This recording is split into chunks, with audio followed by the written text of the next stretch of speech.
La semaine dernière, puisqu'on avait terminé Genèse, le comité de transition m'a demandé d'entamer le livre de Néhémie. Et je suis vraiment, vraiment content parce que c'est un livre très, très intéressant, aussi beaucoup d'actions dans le livre, d'accord? Donc c'est assez facile à suivre. Et tout ça dans le thème de reconstruction, Donc je vous invite à prendre vos Bibles, on va les ouvrir à Néhémie, on va lire le chapitre 1 et les versets 1 à 11. Néhémie, chapitre 1, verset 1 à 11, un message que j'ai intitulé « Néhémie, : envoie-moi ». Envoie-moi. Je vais lire.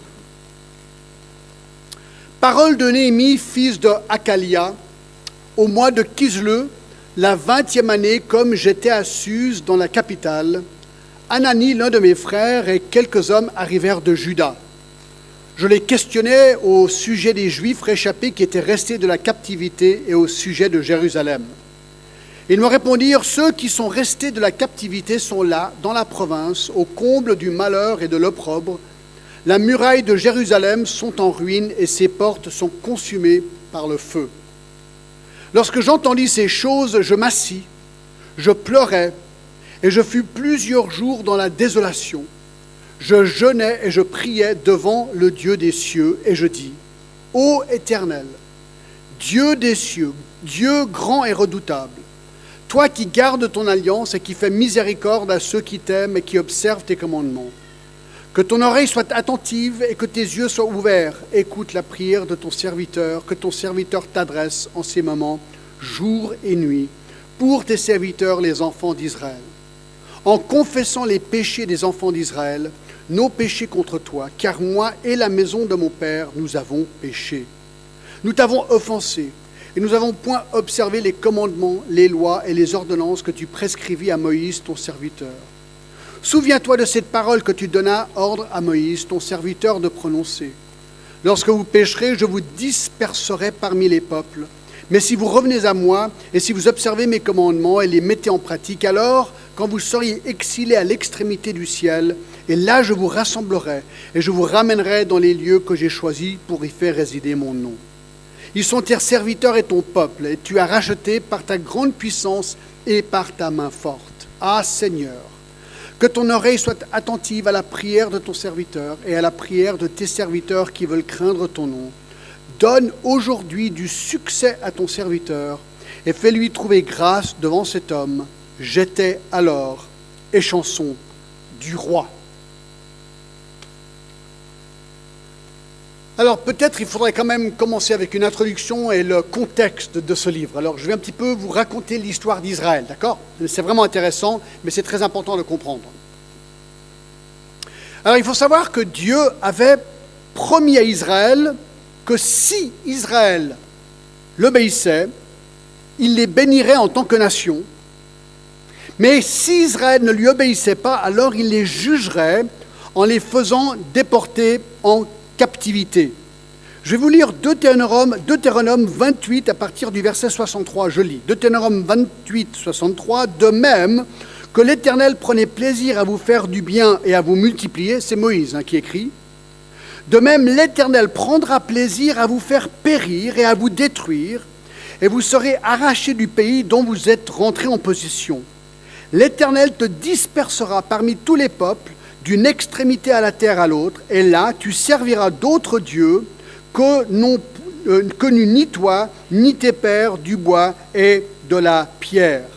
Parmi ces nations, tu ne seras pas tranquille, et tu n'auras pas un lieu pour reposer la plante de tes pieds.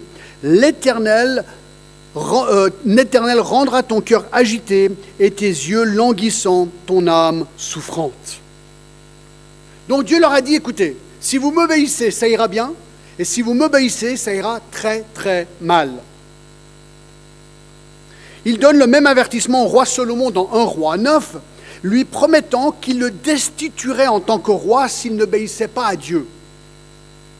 Eh bien malheureusement, c'est exactement ce qui est arrivé. Bien que Salomon a bien commencé en tant que roi, il a finalement grandement péché contre Dieu, et surtout en épousant des femmes étrangères qui, selon 1 Roi 11,4, inclinèrent son cœur vers d'autres dieux. Et donc, Dieu tient toujours sa promesse, il l'a tenue. Le royaume a été divisé en 931 avant Jésus-Christ. Les 10 tribus du nord, qu'on appellera Israël, étaient dirigées par Jéroboam.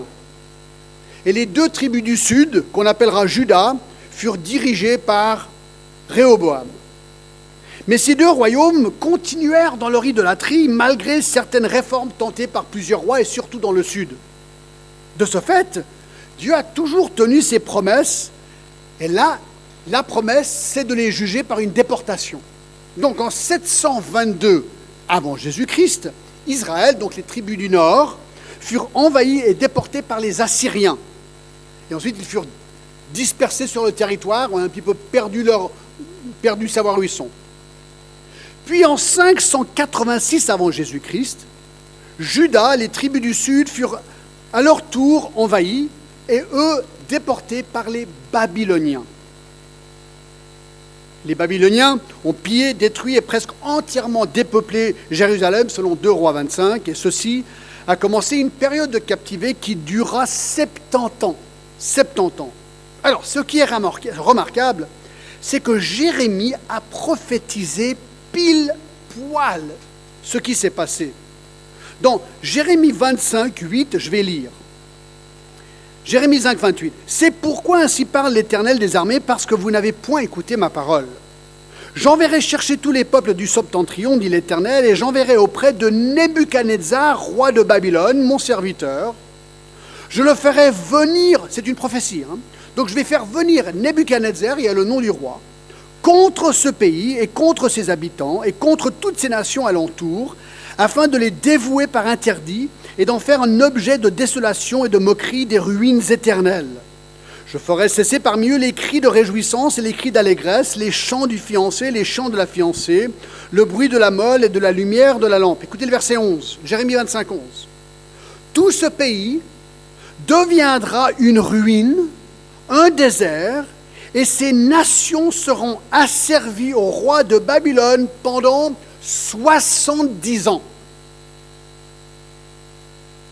Donc Jérémie prophétise comme quoi Juda serait envahi par le roi de Babylone, Nebuchadnezzar, et déporté pendant 70 ans, 70 ans. Prophétie qui s'est réalisée à la lettre. Alors écoutez, petite parenthèse.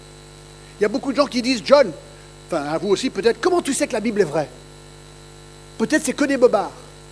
Réponse, prophétie.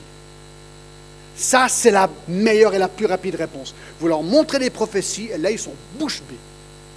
Bouche bée. Et là, il y en a une géniale. Donc, quelle est la différence entre les 2 déportations, celle du nord, Israël, et celle du sud, Jérusalem, Juda? Alors, en fait, les tribus du nord ont été absorbées. C'est ce qu'on appelle les 10 tribus perdues aujourd'hui. Peut-être vous avez déjà entendu parler de ce terme. Mais les tribus du sud, Juda, qui sont allées à Babylone, par les Babyloniens, ont maintenu leur identité juive et de groupe en Babylonie. Et donc, ce qui s'est passé en Babylonie, c'est que 50 ans après cette première déportation, la Babylonie elle-même a été envahie par les Perses. Vous me suivez? D'accord. Ils ont conquis la Babylonie en 539 avant Jésus-Christ. Et c'est pendant ce règne que Daniel, par exemple, habitait à Babylonie. Lui aussi avait été captif, il était là-bas. Aussi l'histoire d'Esther se passe là-bas en Babylonie aussi. Et c'est à ce moment-là, au fur et à mesure que ces 70 ans, ça aboutissait, que beaucoup de Juifs se sont dit « Ah, on a envie de retourner en Israël, donc dans Juda, on a envie de retourner dans notre pays, dans notre terre. » Et alors, il y a eu 3 retours. Le premier retour se fut en 538 avant Jésus-Christ. Donc ça, c'est des retours des Juifs qui habitaient en Babylonie, qui avaient été envahis. Ils veulent revenir dans leur pays. Donc en 538, le premier retour s'est fait sous le leadership de Zorobabel. Pas Zoro, Zorobabel. D'accord? Zorobabel dans Esdras 1. Le livre d'Esdras s'ouvre avec un décret de Cyrus, le roi des Perses, ordonnant au peuple de Dieu de rentrer à Jérusalem pour reconstruire la maison de l'Éternel, le temple donc. Donc il y a une lutte acharnée avec les Samaritains sur place. Bref, Zorobabel réussit et le temple est reconstruit. Deuxième retour en 458 avant Jésus-Christ, donc 80 ans plus tard, sous le leadership d'Esdras. Et lui, en arrivant, il constate que les Juifs qui sont à Jérusalem, eh bien, vivaient dans un état de dégradation morale et spirituelle avancée. Ils avaient pris des conjoints étrangers, ils participaient dans leurs pratiques païennes, c'était compliqué, donc il a essayé de ramener un petit peu ce peuple à se repentir de leurs péchés, revenir à Dieu. Et le troisième retour, et là c'est ce qui nous intéresse, fut en 444 avant Jésus-Christ, 14 ans plus tard, sous le leadership de Néhémie. Et dans son cas, lui il était en Babylonie, il avait grandi à Babylonie, d'accord, sous les Perses, et lui a constaté que les murs de Jérusalem étaient effondrés. Alors il y avait le temple qui avait été reconstruit déjà par Zorobabel, mais sans mur, donc aucune protection. Et non seulement le mur avait besoin d'être reconstruit, mais il fallait une réorganisation de la vie sociale, politique, religieuse de la vie. Et donc c'est ce que Néhémie va faire dans un temps record. C'est époustouflant. Et donc c'est ce qu'on va examiner lorsqu'on parcourt ce livre. Alors pour terminer cette lignée historique du livre de Néhémie, suite à la reconstruction du mur de Jérusalem par lui, eh bien l'histoire de l'Ancien Testament s'arrête. C'est intéressant de savoir ce petit détail. Néhémie, dans notre Bible, ce n'est pas la fin du Nouveau Testament, de l'Ancien Testament, mais dans la Bible hébraïque, c'est le dernier livre historique. D'accord ? Qui veut dire qu'après Néhémie, il n'y a plus rien. 400 ans d'aucune information. C'est ce qu'on appelle les 400 ans silencieuses, 400 années silencieuses, celles qu'on trouve entre l'Ancien Testament et le Nouveau Testament. Vous savez, vous passez, nous on a Malachie à la fin, et ensuite on passe à Matthieu. Mais ce qu'il faut rappeler, c'est qu'il y a 400 ans entre ces deux livres. Ça, Néhémie, c'est le dernier truc dans l'Ancien Testament avant le Nouveau Testament. Et le prochain truc, c'est que le Messie arrive en personne, Jésus-Christ. Alors pourquoi est-ce qu'on a choisi Néhémie au lieu du livre d'Esdras ? On aurait pu. Les deux livres sont quasiment identiques, car face à des difficultés majeures dans les deux cas, l'un décrit la reconstruction du temple, tandis que l'autre, la reconstruction du mur. La différence entre les deux livres, pour moi, en fait, c'est Néhémie 8. Néhémie 8 décrit, et ça j'ai hâte d'y arriver, décrit un réveil spirituel sous Néhémie à cause de la prédication de la parole de Dieu. Et en fait, Néhémie 8 est un des chapitres les plus poignants de toute la Bible en ce qui concerne une description de l'effet que peut avoir la parole de Dieu fidèlement prêchée et expliquée. Mais là, on va trop vite. Il faut revenir au chapitre 1. Alors, encore dans la traduction, regardons le verset 1. Alors, allez avec moi à Néhémie. Est-ce que je peux avoir un petit peu plus de volume là, si c'est possible ? Là, je ne m'entends pas. C'est gentil, si c'est possible. Voilà. Ah, oui, un petit peu plus. Non, d'accord, c'est bon, c'est pas grave. Écoutez le verset 1. Parole de Néhémie, fils de Hakalia, au mois de Kislev, la 20e année, comme j'étais à Suse dans la capitale. Alors nous apprenons plusieurs détails importants et intéressants dans ce premier verset. Premièrement, la famille de Néhémie. Nous apprenons que Néhémie est le fils de Hakalia. Alors vous me dites, c'est important ou pas ? Ben écoutez, on ne sait absolument rien sur Hakalia, d'accord ? Donc voilà. Voilà, ça c'est la fin de l'explication, sauf le nom de Néhémie veut dire « l'Éternel a réconforté ». Alors, on apprend qui est l'auteur du livre, parce qu'il part dans la première personne singulière, d'accord ? Comme « j'étais à Suse ». Donc, on sait que c'est donc bien Néhémie qui écrit le livre de Néhémie. La date des événements, nous apprenons également, la date de ces événements, c'est le mois de Kislev, la 20e année. Le mois de Kislev correspond à novembre-décembre 446 avant Jésus-Christ, et la 20e année veut dire la 20e année du roi perse en place. Et ce roi perse s'appelait Artaxerxès. Ça, c'est compliqué. Artaxerxès. Écoutez, parents, choisissez des noms un petit peu plus simples pour vos enfants, d'accord ? Artaxerxès, comment on le dit ? Comment vous dites ? Artaxerxès. Alors, oui, d'accord. Artaxerxès, d'accord, et nous sommes dans l'année 444 avant Jésus-Christ. On apprend aussi quelle est la ville de Néhémie. C'est ce qu'il dit. Il dit « j'étais à Suse ». Alors, je vais vous montrer un petit peu à quoi ressemble Suse. Je crois qu'on a des photos. Alors, ça, c'est pour vous donner où est Suse, donc en Irak aujourd'hui, d'accord ? Et le tracé rouge, c'est le voyage qu'il a fait pour retourner à Jérusalem. D'accord? C'est le crescent vert. On ne peut pas traverser parce que c'est un grand désert. D'accord? Alors aujourd'hui, on peut, mais c'était un petit peu plus compliqué à l'époque. Et alors, il y a quelques photos intéressantes. La prochaine. Donc ça, c'est vraiment les ruines de Suse aujourd'hui. D'accord? Donc ça montre que historiquement, la ville a vraiment existé. C'est la ville où a été Esther aussi. D'accord? Daniel plutôt Babylonie, mais Esther a une partie ici. Ensuite. Et ça, c'est une reconstitution de ce qu'ils pensent, les archéologues, à quoi ressemblait Suse. Ensuite. Et là, c'est comme si vous avez au musée, je ne me rappelle plus, à Berlin, le musée avec la porte de Babylone. C'est le musée, comment il s'appelle? Il y a un musée à Berlin, il y a tout ça, ils ont tout récupéré. Hein. Les archéologues allemands, c'est vraiment incroyable. Et voilà le genre de mur qu'ils avaient à Suse et aussi en Babylonie, d'accord, dans la ville de Babylone. Prochain. Encore, voilà. Et la prochaine? Eh bien oui, c'est encore l'introduction, d'accord. Donc ça vous donne quelques images pour vous montrer que tout ça, c'est bien situé dans l'histoire. Alors je continue l'intro. Donc le verset 1 nous apprend qu'il se trouve à Suse au moment où il écrit le livre, qui est donc la capitale de la Perse, qui est située à l'est de Babylone, à environ 244 km au nord du golfe Persique aujourd'hui. D'accord? C'était une des forteresses des Mèdes et des Perses, la résidence hivernale des fonctionnaires et des cadres du récit d'Esther. Alors, pourquoi est-ce que Néhémie se trouvait à Suse? Eh bien, lors de la déportation des Juifs de Juda, son père Akalia avait été déporté. Et apparemment, Néhémie, lui, est né à Suse, qui veut dire qu'il n'a certainement jamais quitté la Perse, peut-être jamais même la ville de Suse. Il est né et a grandi à Suse. Alors, son métier, qu'est-ce qu'il faisait comme métier? Le verset 11. Tout à la fin, dit quoi? J'étais alors et chanson du roi. Ça ne veut pas dire qu'il faisait des chansons, attention. Et chanson, c'est autre chose. Et chanson du roi, c'est celui qui goûte le vin du roi. Les chansons avaient un rôle important. Il était bien plus qu'un serviteur. Il accompagnait le monarque lors des repas et avait le privilège de pouvoir s'adresser au roi. Imaginez, si vous goûtez tout ce qu'il boit, vous êtes avec lui constamment. Parce qu'il veut vous voir le goûter devant lui. Pourquoi? Au cas où il y avait du poison, bien sûr. Non seulement le roi lui devait la vie, puisque les chansons goûtaient tous ses breuvages afin de déceler d'éventuels poisons, mettant sa propre vie en danger, mais du coup, il devenait aussi confident du roi, confident intime du roi. Pour être échanson, il fallait être, premièrement, beau, c'est bizarre à dire, mais parce que c'était un rôle public.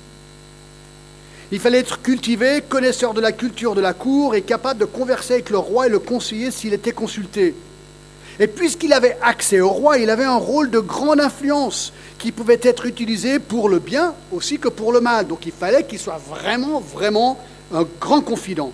Dieu utilisa souverainement, c'est intéressant, cette relation entre un païen, donc le roi et un juif, Néhémie, pour aider son peuple, comme il avait fait déjà avec d'autres juifs. Vous vous rappelez, Joseph dans la cour de Pharaon, Daniel avec Nebuchadnezzar et d'autres, Esther, Mardoché. Il y a plein de gens que Dieu place à des endroits stratégiques dans l'histoire pour accomplir sa volonté. Je pense que ça parle haut et fort du caractère de Néhémie, comme pour Daniel, dans Daniel 1. Dieu a mis Néhémie dans la ville de Suse pour un but très particulier. Dieu avait un travail à faire, il savait comment et qui mettre en place pour effectuer ce travail. Alors pour Néhémie, le fameux jour où nous sommes là dans le chapitre 1, c'était un jour ordinaire. Il était au travail, il était prêt à goûter le vin du roi pour voir si tout était OK. Et ce jour ordinaire, eh bien, son frère, le frère de Néhémie, revient de Jérusalem pour lui parler de son voyage. Et c'est ce qu'on voit à partir du verset 2. Cette conversation de quelques minutes allait totalement changer la vie de Néhémie. Je ne sais pas si c'est vous déjà arrivé. Une conversation, un truc, tac, et votre vie change soudainement d'un coup. Inattendu. C'est ce qui s'est passé ici avec Néhémie. Et lorsque Néhémie entend la description dilapidée de Jérusalem, une ville qu'il n'avait jamais vue de toute sa vie, il décide d'agir. Il décide d'agir. Mais vous dites, mais pourquoi? S'il n'a jamais vu la ville, c'était très loin. Pourquoi est-ce qu'il décide d'agir? Pourquoi est-ce que Néhémie se mêlerait d'un problème qui est tellement lointain? Et de plus, on pourrait même dire que ce n'était même pas la faute de Néhémie qui se retrouvait à Suse. S'il est né à Suse et c'était son père Akalia qui y était, il pourrait dire, mais Thomas, ça ne me regarde pas ce truc. Ce n'est pas mon problème. Ce n'était pas sa faute que les Juifs avaient été déportés en Babylonie. C'était la faute de ses ancêtres. Il n'en était pour rien. Alors pourquoi est-ce qu'il allait se soucier de Jérusalem? Eh bien la réponse est simple. Parce que Néhémie était un homme attentionné qui aimait son peuple. Il aimait son peuple. Son cœur était brisé par le jugement que Dieu avait infligé sur son peuple bien des années avant. Et lorsqu'il entend ces mauvaises nouvelles de Jérusalem, Néhémie doit décider ce qu'il va faire. Va-t-il faire l'autruche et se dire, c'est pas mon problème, trouve une autre solution? Ça, c'est une réaction possible. Je veux rien savoir. Ça, c'est possible. Ou bien, va-t-il réagir et se dire, non, je vais faire quelque chose, je vais bien réagir, même si le risque est grand. Eh bien, Néhémie est un homme intègre, un homme qui aimait son peuple. Il aimait tellement son peuple qu'il a décidé non seulement d'enquêter pour mieux comprendre, mais finalement, il va se porter volontaire pour aider dans la situation. Voilà ce que fait un homme bien intentionné, il se mêle. Il s'implique dans les situations compliquées. Alors attention, pas juste pour se mêler par curiosité malsaine et juste entendre et reparler. Ça on peut faire ça aussi, ça c'est facile. Mais son but, c'était d'apprendre pour agir et pour faire quelque chose et trouver une solution. Néhémie décide de ne pas fermer les yeux, mais de les ouvrir pour comprendre afin de pouvoir assister si possible. Oui, Néhémie aimait son peuple, il aimait Dieu, il aimait son pays, il aimait sa ville. Son peuple était en captivité. Il apprend que les gens à Jérusalem sont découragés, ils ont sombré dans le péché. Son pays était dans un état grave de délabrement. La ville était littéralement en ruine, sans protection, avec un mur effondré. Et là, nous voyons un homme qui n'est pas indifférent à une situation difficile qui se dresse devant lui. Et nous voyons un homme qui ose réagir. Et il s'appelle Néhémie. Oui, les temps sont difficiles, mais pas désespérés. Oui, humainement, on a l'impression que tout est perdu, mais pas pour Néhémie. Certes, on a l'impression qu'après 2 retours au pays déjà, que ce serait une perte de temps et d'argent et d'énergie d'essayer une 3e fois. Pas pour Néhémie. Certes, humainement, il y avait quantité d'obstacles bien trop énormes pour entreprendre une telle aventure, mais pas pour Néhémie. Non, Néhémie ne prend pas une mauvaise nouvelle comme le dernier mot sur la situation. Ça, il refuse. Il veut croire qu'une solution existe et que seul Dieu peut tisser les événements de la vie pour que sa gloire resplendisse, même dans une situation qui paraît être désespérée. Mais cela va prendre du travail. Et Néhémie est prêt pour le défi. Il est prêt pour le défi. Et dans le chapitre 1, nous voyons Néhémie apprendre les nouvelles sur le piteux état de Jérusalem et comment il va réagir à la gloire de Dieu. Et c'est ce que nous allons voir maintenant dans ce texte. Alors en fait, il réagit avec 5 actions décisives. 5 actions décisives. Numéro 1, il a enquêté. Il a enquêté. Verset 2. Anani, l'un de mes frères et quelques hommes arrivèrent de Juda. Je les questionnais au sujet des Juifs réchappés qui étaient restés de la captivité et au sujet de Jérusalem. Donc on apprend qu'il a un frère. Il sera nommé plus tard à un poste important à Jérusalem, dans le chapitre 7, verset 2. Il était certainement retourné à Jérusalem avec Esdras dans le 2e retour. Et il revient avec quelques hommes de Juda. On est dans l'année 444 avant Jésus-Christ. Artaxerxès est le roi. Et le rapport entendu déprime Néhémie. Il enquête. Il veut avoir des renseignements sur 2 choses. Regardez ce qu'il dit. L'un de mes frères et quelques hommes arrivèrent de Juda. Je les questionnais au sujet des Juifs réchappés qui étaient restés en la captivité et au sujet de Jérusalem. En fait, nous apprenons une chose simple ici. Certainement que Néhémie avait entendu toutes sortes de rumeurs par rapport à Jérusalem et de l'état de la ville. Mais lui, il n'est pas un homme à se fier aux rumeurs. Il veut connaître les faits précis par des témoins et des faits justes sur l'état de ce peuple et de la ville. Néhémie prend donc le temps d'enquêter soigneusement pour être certain des faits. Il voulait avoir un réel aperçu de la situation. C'est comme si on fait un audit. Il voulait faire un audit de la situation juste. Et donc, il questionne son frère et ceci mène au deuxième point. Il a écouté. Il a écouté. Verset 3.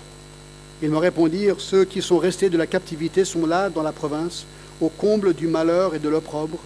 Les murailles de Jérusalem sont en ruine et ses portes sont consumées par le feu. Alors il écoute avec effroi. Voici la situation. Les rescapés sont au comble du malheur et de l'opprobre. Les murailles de Jérusalem sont en ruine.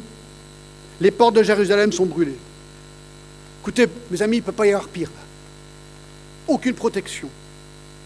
Les Juifs sont malheureux, déprimés, dans l'opprobre, dans la honte.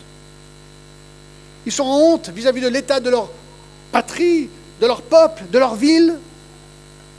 Les murailles sont en ruine, ce qui veut dire qu'ils n'avaient aucune protection. Il y avait déjà eu une tentative pour essayer de réparer les murailles dans Esdras 4.12, mais apparemment, ça n'avait pas marché. Ça veut dire que le nouveau temple qui avait été reconstruit, maintenant était aussi non protégé. Et nous apprenons que les portes de Jérusalem furent brûlées. Le comble du malheur. Donc il a écouté. 3, il a pleuré. Il a pleuré, verset 4. Lorsque j'entendis ces choses, je m'assis, je pleurais, et je fus plusieurs jours dans la désolation. Je jeûnais, je priais devant Dieu des cieux. C'est intéressant, n'est-ce pas? Néhémie pleura. Il est intéressant de constater pour quelles raisons les gens rient et les gens pleurent. C'est souvent une indication du caractère de la personne. Tu sais, on peut rire de plein de manières. On peut rire de manière moqueur ou moqueuse. On peut aussi pleurer pour des petits bobos, des petites déceptions personnelles presque insignifiantes. Mais pleurer peut être perçu comme un signe de faiblesse. Mais pour Néhémie, lorsque lui se mit à pleurer, c'était un signe de grande force et de caractère. Écoutez, Jérémie pleura. Paul pleura. Jésus pleura. En fait, ils ont pleuré parce qu'ils ont décidé de partager le fardeau des autres avec eux. Romains 12.15 nous dit ceci, « Réjouissez-vous avec ceux qui se réjouissent et pleurez avec ceux qui pleurent. » Voilà ce que Néhémie fait ici. Néhémie pleure avec eux qui pleurent. Et donc, cette histoire commence avec ce choc dans Néhémie par rapport à ce qu'il vient d'entendre. Il dit, mais c'est pas possible. C'est la ville de mes ancêtres. Regarde l'état délabrant de cette ville. C'est quand même incroyable. Et là, il pleure. Les choses vont mal.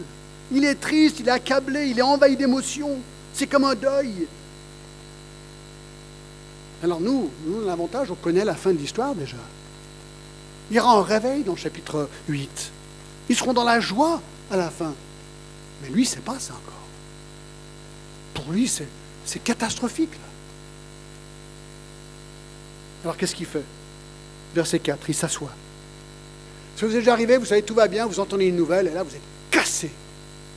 Paf! Vous devez vous asseoir, carrément vous allonger. C'est un choc physique. Là. Il s'assied. C'est comme vous apprenez le décès de quelqu'un, il y a le monde qui vous tombe dessus. Deuxièmement, il pleure. Il pleure.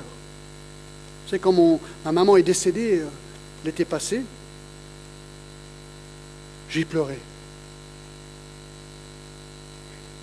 Un pleur que j'avais jamais vraiment ressenti avant de cette même manière. C'était vraiment un deuil.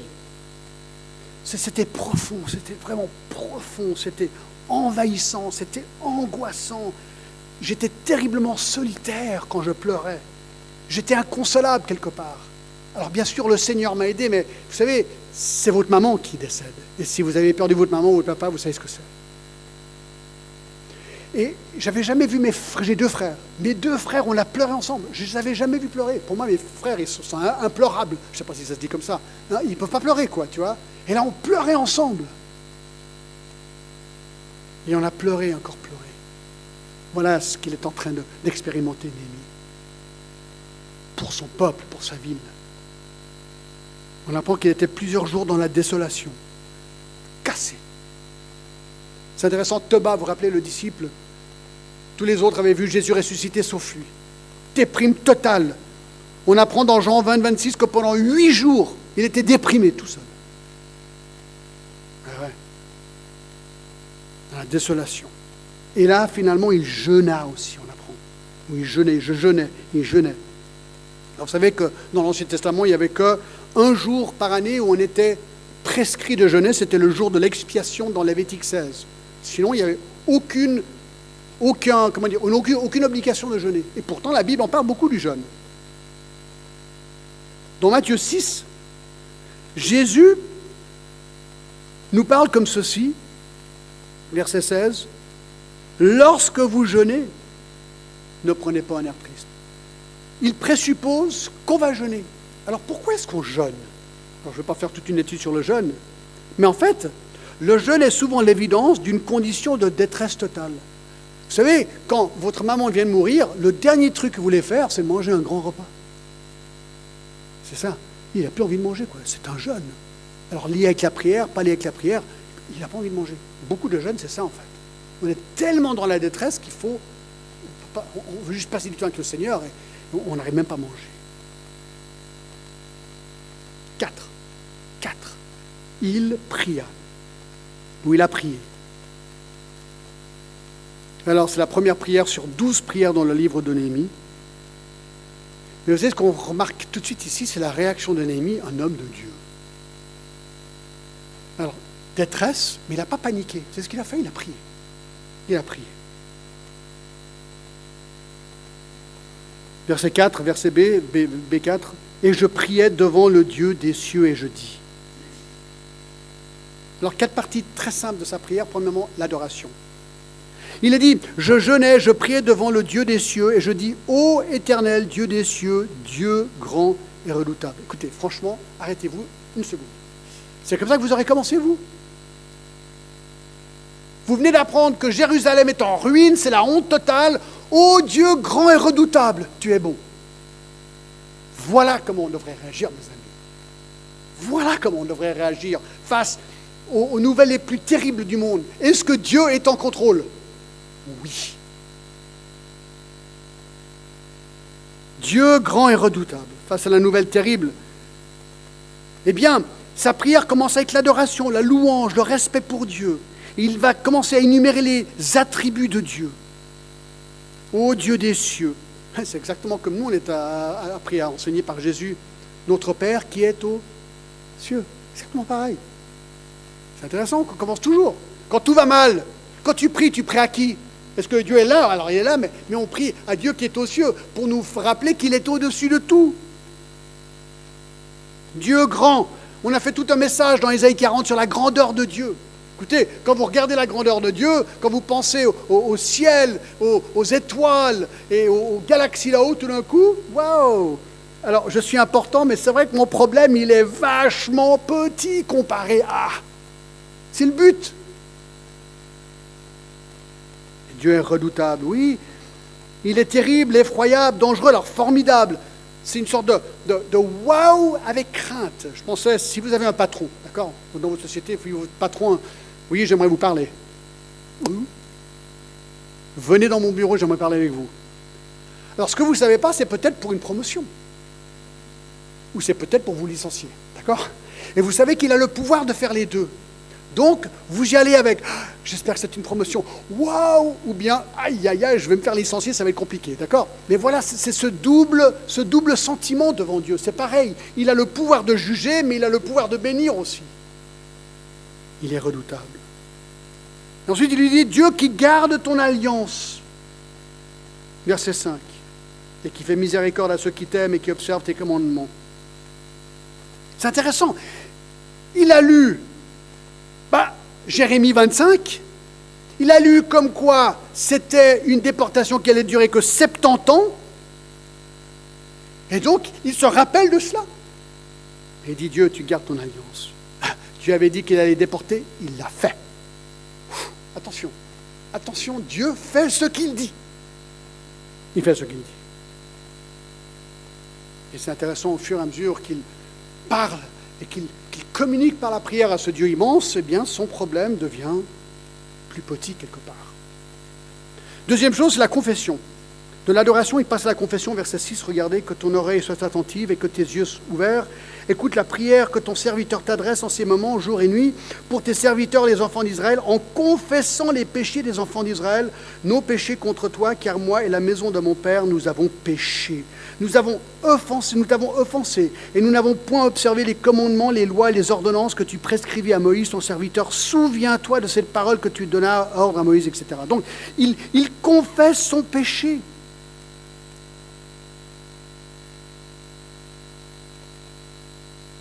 Il lui dit, écoute la prière, écoute ma prière, verset 6.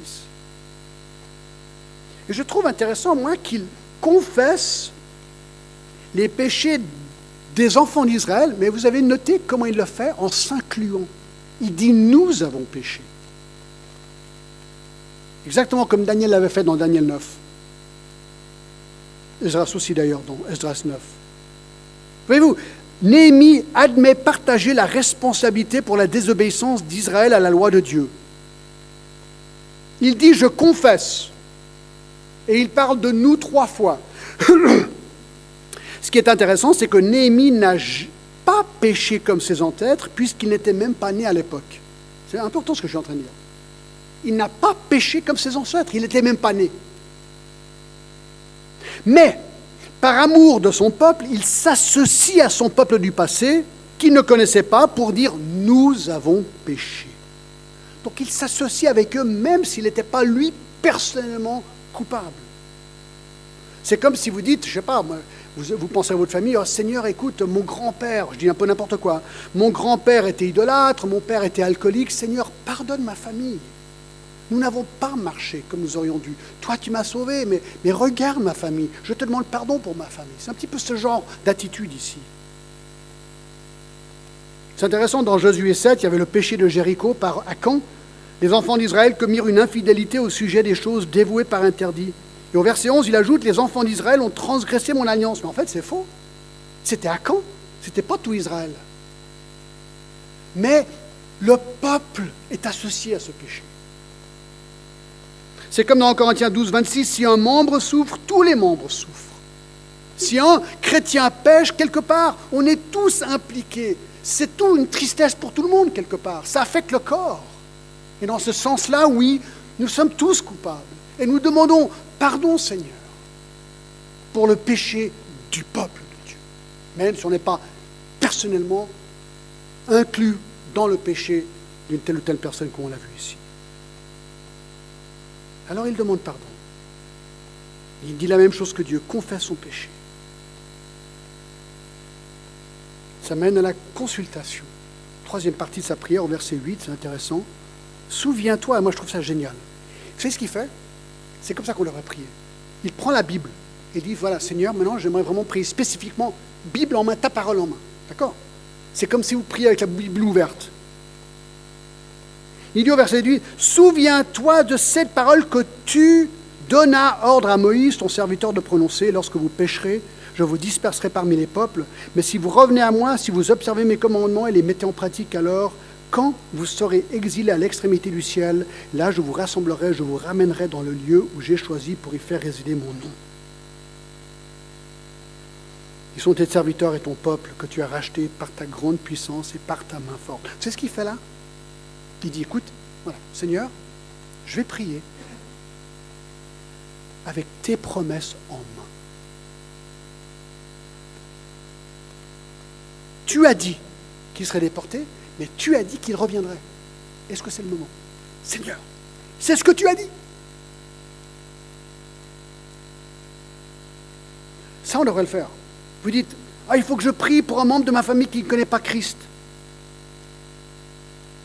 Ah, mais j'ai une petite foi. Écoute, tout ce que tu fais, tu prends 2 Pierre 3, 9, et tu dis, Seigneur, j'aimerais prier pour tel et tel membre de ma famille, car tu dis que tu ne veux pas qu'aucun périsse, mais voulant que tous arrivent à la repentance. 2 Pierre 3, 9. Tu pries la parole de Dieu. Tu dis, bon, écoute, Seigneur, j'aime pas le chef de mon gouvernement. Il est un peu nul, je trouve. Hein. On dit n'importe quoi, d'accord?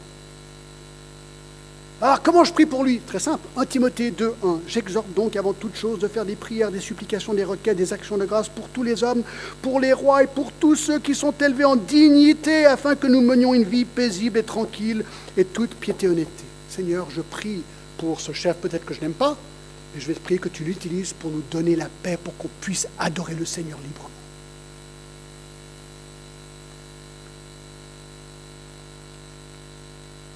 Puis, je ne comprends pas cette situation, Seigneur, comment je peux prier? Romains 8, 28 nous explique ceci. Nous savons du reste que toute chose concourt au bien de ceux qui aiment Dieu, de ceux qui sont appelés selon son dessein. Seigneur, ça paraît une catastrophe, mais tu sais quoi? Tu as un plan et tu veux utiliser ces choses pour le bien dans ma vie. Donc je te remercie. Ah, mais je galère dans mon épreuve, vous ne comprenez pas, j'ai une épreuve énorme. Jacques 1, 2. Mes frères, regardez comme un sujet de joie complète les diverses épreuves auxquelles vous pouvez être exposés. Seigneur, je choisis d'être dans la joie, même si c'est vraiment la galère. Vous voyez comment on prie la parole de Dieu? C'est ce que Néhémie fait ici. Il dit, Seigneur, voilà ce que tu as dit. Donc je le prie. Génial. C'est pas des trucs que je dois concocter moi-même. Je prends la parole de Dieu et je lui redonne. C'est super quelque part. Bien sûr, il répond comme il veut. Ça mène au 4e point de prière, la pétition. Là, il demande, verset 11, « Ah Seigneur, que ton oreille soit attentive à la prière de ton serviteur et à la prière de tes serviteurs qui veulent craindre ton nom. » Seigneur, s'il te plaît, écoute maintenant, fais quelque chose. Fais quelque chose pour Jérusalem. Vous savez combien de temps ça a duré cette prière? Chapitre 2, verset 1, il faut faire les calculs, 4 mois. 4 mois. Sans réponse. 4 mois où il priait. Alors, c'est pas le génie, la prière. C'est pas, Seigneur, tac, tac, on a la réponse tout de suite. Parfois, il fait ça, mais souvent, ça prend du temps. 4 mois. 4 mois. Et ça mène au dernier point. Et ça, c'est mon point préféré. D'accord? Faites attention quand vous commencez à prier. Seigneur, il y a un besoin. Vraiment, fais quelque chose. Fais quelque chose pour ce besoin. Faites attention, parce que le 5e point, c'est ça. Il s'est proposé. Verset 11, à la fin. Donne aujourd'hui du succès à ton serviteur, parlant de lui-même, et fais-lui trouver grâce devant cet homme. J'étais alors échanson du roi. C'est ce qu'il est en train de dire. Seigneur, je prie pour Jérusalem, pour le problème. Ah oui, mais Seigneur, je m'offre. Est-ce que tu veux m'utiliser, moi, peut-être, comme solution? Voyez-vous, Néhémie est un homme d'action. Oui, il prie, mais dans sa prière, il se propose. Il est prêt à faire quelque chose. Je ne sais pas si vous vous rappelez, on utilise souvent dans la mission ces versets, dans chapitre 9, 38 de Matthieu. 9, 38. Non, c'est pas 9, 38. Oui, c'est 9, 38. Priez donc le maître de la moisson d'envoyer des ouvriers dans la moisson. Combien de temps vous avez prié ça? Ô Seigneur, toi, le maître de la moisson, suscite des gens pour devenir missionnaires ou pour faire le travail. Vous avez vu le verset juste après?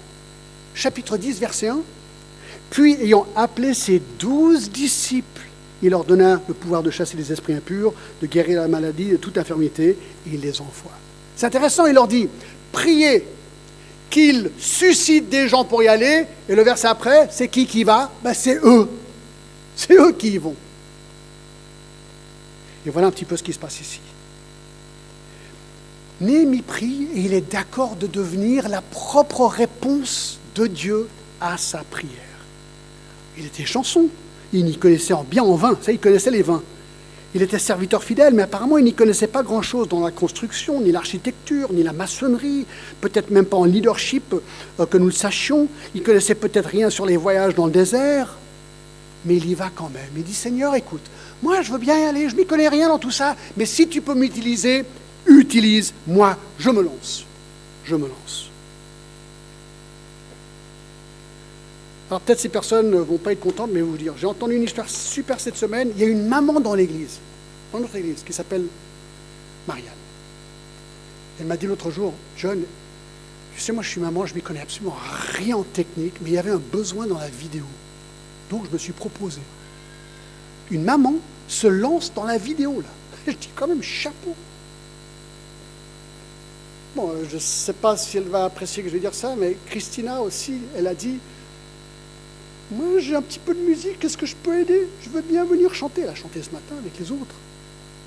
Je joue un peu le piano, peut-être un jour, peut-être je pourrais aussi aider avec le piano. Super. Pascal, je crois que la semaine dernière, tu as présidé pour la première fois. Il s'est lancé. C'est super. Et aujourd'hui, Ruben, tu vas faire la Sainte Seine pour la première fois. Il n'y a que des premières. Mais ce que je trouve génial, on a des besoins. Alors, on peut prier que quelqu'un aille résoudre ces problèmes, mais peut-être prier, Seigneur, qu'est-ce que tu aimerais que je fasse pour aider la reconstruction de cette église? Je m'y connais rien, c'est pas grave. Lance-toi, on verra ce que ça donne. Et si c'est catastrophique, fais autre chose. Ça peut arriver aussi, d'accord? Mais quelque part, on doit prier et on doit se porter volontaire. Seigneur, utilise-moi comme tu veux. Et voilà la première leçon de Nîmes. Seigneur, merci de tout cœur. Et maintenant, bénis cette sainte scène que Ruben va mener, Seigneur, et que nous puissions non seulement te bénir pour qui tu es, Seigneur, mais aide-nous à comprendre comment tu aimerais que nous servions. Seigneur, merci. Au nom de Jésus. Amen.